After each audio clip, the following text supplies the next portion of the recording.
श्रीमती शांताबेन हरिभाई गजेरा प्राथमिक शाळा विद्यासभा संकुल अमरेली में आप सौનું हार्दिक स्वागत है। धोरण 7 विषय है हिंदी व्याकरण। हवे हिंदी व्याकरण में आपणे पहोंच्या छीए पाठ 5मो है वचन। वचन में आपणे शुं शीखीशुं तो कि वचन में आपणे पहला तो व्याख्या जोईए तो व्याख्या द्वारा तमने सरस रीते समजाय एवी रीते हूँ अहींया अलग अलग रीते तमने एकवचन अने बहुवचननी पण व्याख्या लईने साथे आवी छुं એટલે તમને स्पष्ट रीते तमने समझाई जाए। एमां पहेलुं छे कि शब्द के जिस रूप से उसकी संख्या का बोध हो उसे वचन कहते हैं।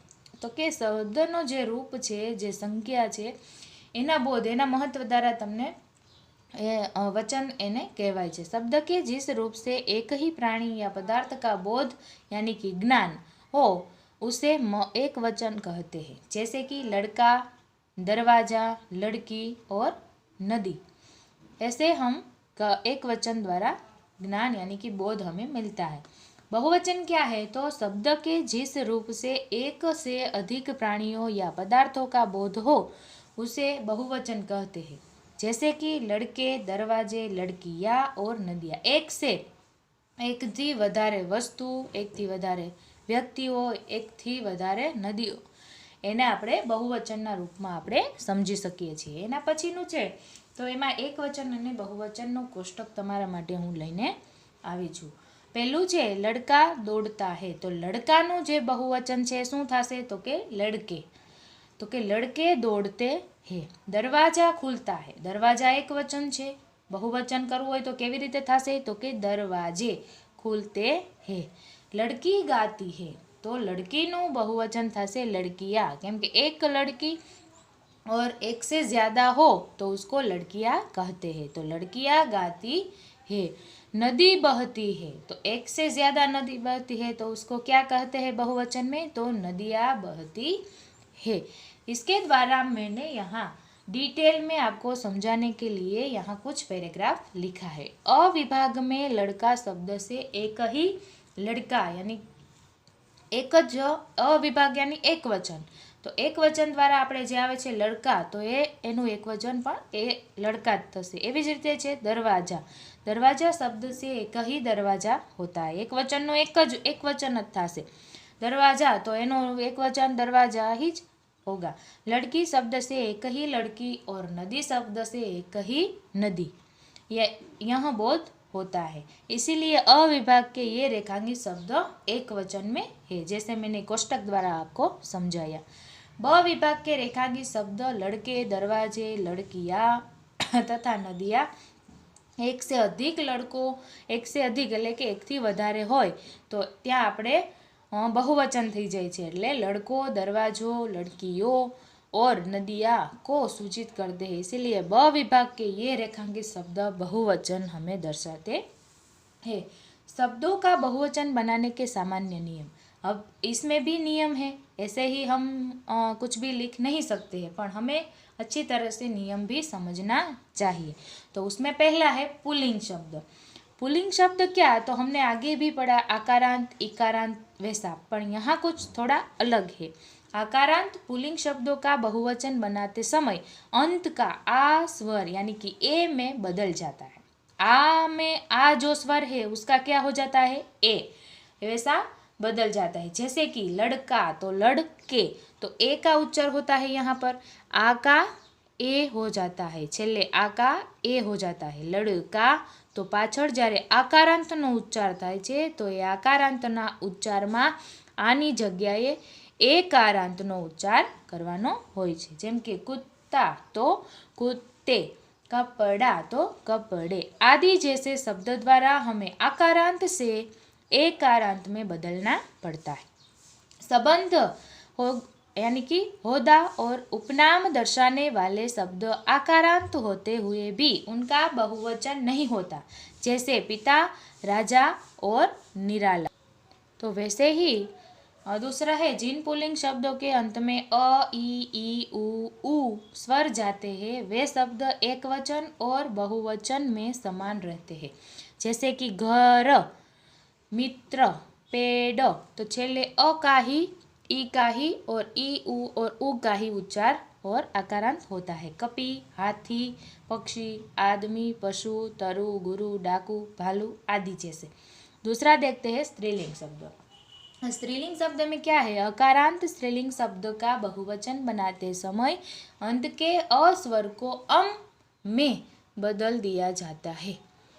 एन यानी उच्चार में अन का उच्चार होता है। जैसे कि मसीन तो मसीने। ने ऊपर जो बिंदी आती है उसका उच्चार हमें साथ में करना है, मसीने। पुस्तक तो पुस्तके। झील तो झीले आदि जैसे शब्दों को हमें यहाँ बहुवचन बनाना पड़ता है, यानी कि बहुवचन दिया गया है। आकारांत स्त्रीलिंग शब्दों का बहुवचन बनाते समय उनके अंत में ए जोड़ दिया जाता है। चंद्र बिंदी वाला है, देखो यहाँ पर हमने लगाई है चंद्र बिंदी वाला के जिस नाम को हमको बहुवचन बनाना है उसको उसके ऊपर हमें ए यानी ऐ चंद्रबंदी लगानी है। जैसे कि पाठशाला तो पाठशाला ए, बालिका तो बालिका ए, ये जैसे चंद्र बिंदु हमें लगानी है। संस्था तो संस्था ए। जैसे यहाँ पांचवा है इकारांत, ये सभी नियम है, आपको नियम अच्छी तरह से पढ़ना है। जो नियम आपने नहीं पढ़े हैं तो आपको एक वचन और बहुवचन में शब्द बनाने की थोड़ी दिक्कतें आएगी। तो इसीलिए आपको यह सारे इकारांत आकारांत वाले जो नियम हैं वो आपको अच्छी तरह उसका अभ्यास करना पड़ेगा। तो इकारांत स्त्रीलिंग शब्दों का बहुवचन बनाते समय उनमें या जोड़ दिया जाता है। जैसे कि जाति तो जाति या, पंक्ति तो पंक्तियाँ, प्रति तो प्रतियाँ, ऐसे आदि शब्द है जो आपको समझ में आ जाएगी। इकारांत स्त्रीलिंग शब्दों का बहुवचन बनाते समय अंत की दीर्घ ई को यानी बड़ी ई को ह्रस्व ई में बदल, यानी ये छोटी ई और ये बड़ी ई, तो उसको बदलकर या जोड़ा जाता है। जैसे कि लड़की तो लड़की है तो उसका हमें क्या जोड़ना है? तो या, तो लड़कियाँ बहुवचन में बनाना है आपको। बहुवचन बनाते समय अंतनी जो है अंत का जो स्वर है उसको हमें बदलना है। गाड़ी तो गाड़ी या, डाली तो डालिया, या का अक्षर जोड़कर हमें शब्द पूरा करना है। मिठाई तो मिठाइया जैसे आदि। उकारांत स्त्रीलिंग शब्दों का बहुवचन बनाते समय शब्द के अंत में ये जोड़ दिया जाता है। जैसे कि ऋतु दो ऋतुएं। अभी आपको इन सभी नियम मैंने आपको समझाए हैं, तो अभी यहाँ जो भी नियम है आगे है वो आपको अच्छी तरह से याद रह जाएंगे और समझ में भी आ जाएंगे। जैसे कि वस्तु तो वस्तुएं। आठवां है तो उकारांत स्त्रीलिंग शब्दों का बहुवचन बनाते समय अंत के दीर्घ उ को ह्रस्व उ में बदलकर आगे ए जोड़ दिया जाता है। जैसे कि बहु तो बहुए, झाड़ू तो झाड़ू ए, ऐसे शब्द हम आगे बना सकते हैं।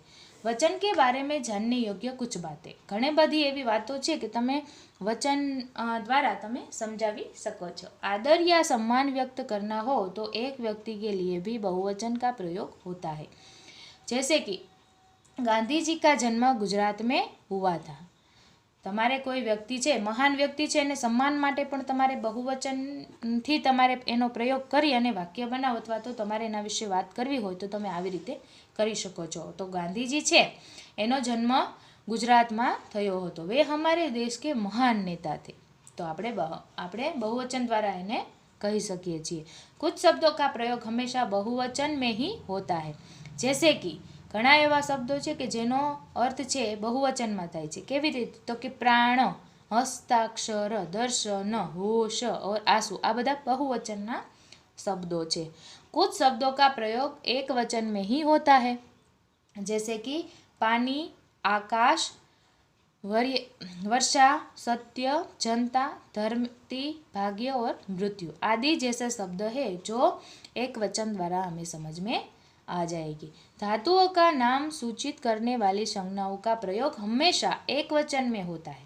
जैसे कि सोना महंगा हो गया है, એટલે સોનું છે એ મોંઘું થઈ ગયું છે તો એનો જે એક વચનનો એનો ઉચ્ચાર થાય છે। चांदी सस्ती हो गई है, वहीं भी एक वचन द्वारा हमें यह समझ में आता है। तो हमने यहाँ कई सारे यहाँ वचन, बहुवचन, एक वचन द्वारा यह व्याकरण हमने समझा है।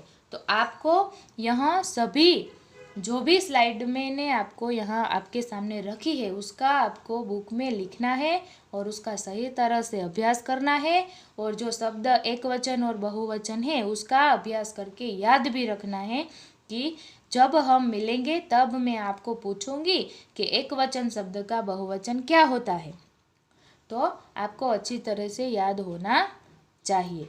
इसीलिए अब मैं आपके पास से